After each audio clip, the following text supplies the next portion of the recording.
नमस्कार दोस्तों, आज हम बात करने वाले हैं कि पृथ्वीराज चौहान की मृत्यु कैसे हुई। जैसा कि हम आप सभी को बता दें कि पृथ्वीराज चौहान का जन्म सन 1166 ईस्वी में हुआ था।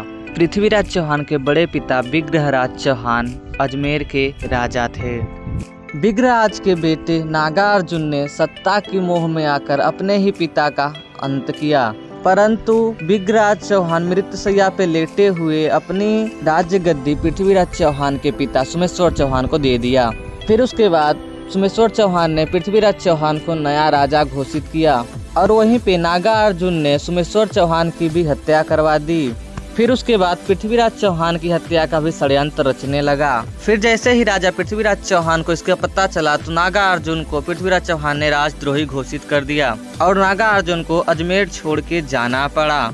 लेकिन विदेशी आक्रमणकारी घात लगा के बैठे हुए थे। उसमें का प्रमुख था मोहम्मद गौरी। फिर मोहम्मद गौरी ने भारतवर्ष पर आक्रमण किया, जो कि भारत द्वार के प्रवेश द्वार अजमेर के राजा पृथ्वीराज चौहान से जा टकरा भिड़ा और मोहम्मद गौरी पृथ्वीराज चौहान की घमासान युद्ध हुआ, जिसमें पृथ्वीराज चौहान ने मोहम्मद गौरी को 17 बार युद्ध में हराया और फिर वहीं पे 18वीं बार पृथ्वीराज चौहान मोहम्मद गौरी से हार गए और मोहम्मद गौरी पृथ्वीराज चौहान को बंदी बनाकर अपने देश गजनी ले गया।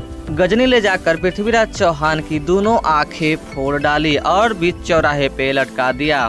फिर वहीं पे अंधे पृथ्वीराज चौहान को तीर कमान दे करके एक मौका दिया कि तुम अपने प्रबल शत्रु मोहम्मद गौरी को एक तीर में अगर मार सकते हो तो मार गिराओ।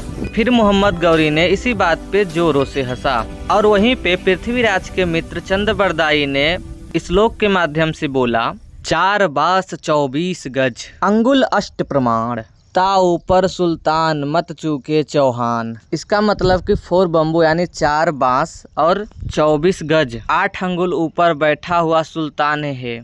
और कविता के माध्यम से जैसे ही पृथ्वीराज चौहान को बताया चंद्रबरदाई ने, पृथ्वीराज चौहान को तो पता चला गया कि मोहम्मद गौरी कहाँ पर है, परंतु वहाँ पे बैठे सभी सैनिकगण जनता को ये पता नहीं चला कि पृथ्वीराज को पता चल गया है कि मोहम्मद गौरी कहाँ पर है। और फिर पृथ्वीराज चौहान ने तीर उठाया, कमान लगाई, सिकंचा ताना, एक ही बार में पृथ्वीराज चौहान ने मोहम्मद गौरी को तीर मार डाला सीने पे और तीर आर पार हो गया और मोहम्मद गौरी वहीं पे मर गया। फिर अब बात करते हैं कि पृथ्वीराज का अंत कैसे हुआ। तो पृथ्वीराज और चंद्रबरदाई जैसे ही मोहम्मद गौरी की हत्या किए, पूरी जनता बौखला गई, तो उन्होंने सोचा कि दूसरों के हाथे से मरने से अच्छा है कि अपने हाथे ही मर जाए। चंद्रबरदाई ने पृथ्वीराज चौहान को छुरा घोंपा और अपने भी छुरा घोंपा, वहीं पे दोनों लोग मर गए। तो पृथ्वीराज चौहान का अंत कुछ इस प्रकार विदेशों में हुआ था। तो ऐसे हमारे देश के वीर राजा के लिए एक लाइक सब्सक्राइब तो बनता है। अब मिलते हैं किसी ऐसे ही इंटरेस्टिंग वीडियो के साथ।